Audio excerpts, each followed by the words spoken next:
वाहिगुरू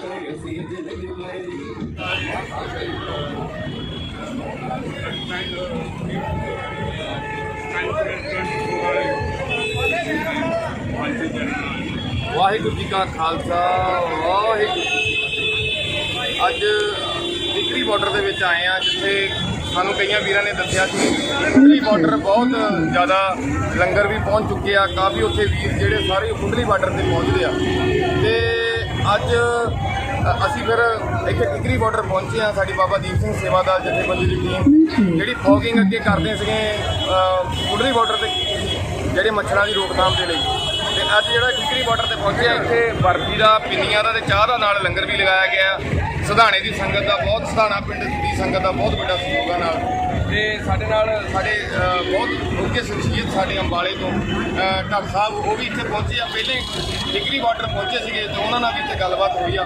आओ उन्हां नूं पुछदे आ भी इत्थे की लोड़ आ ते उत्थे ठीकरी और कुंडली बॉर्डर के विच की अंतर है। इन्होंने ये साढ़े तो पहला पहुँचे हुए आ, इन्होंने देखा भी उत्थे कुंडली की उत्थे इत्थे की लोड़ है इस टाइम ठीकरी बॉर्डर इत्थे मेन चीज़ हैगी है जिदा फॉगिंग का कहा। हाँ जी, क्योंकि इत्थे गंदगी उत्थे ना होनी जगह वो साफ ही काफ़ी साफ आ। अच्छा जी, फॉगिंग चाहिए आ। हाँ जी, दूसरा इत्थे लंगरां की घाट आ। हाँ जी, मतलब लंगर जिहड़े ना हाँ जी, उत्थे जिहड़ी संस्थावां हैगियां उत्थे वाधू आ। हाँ जी, उन्हां सानूं ते कहो भी इत्थे शिफ्ट करके आउण। हाँ बिल्कुल, क्योंकि इत्थे दा कल्चर सारा उत्थे पूरा पंजाब ही आ गया। पूरा पंजाब हाँ ते इत्थे कल्चर फर्क हैगा।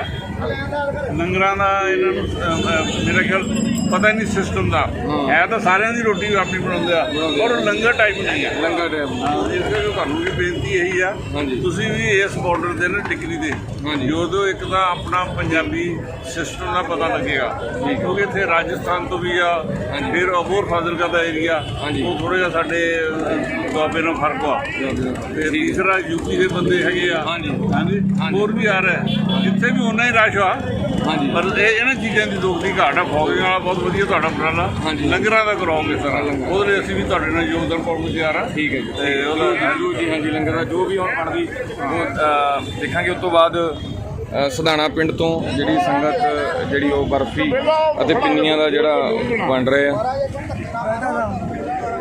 ਲੰਗਰ ਚੱਲ ਰਿਹਾ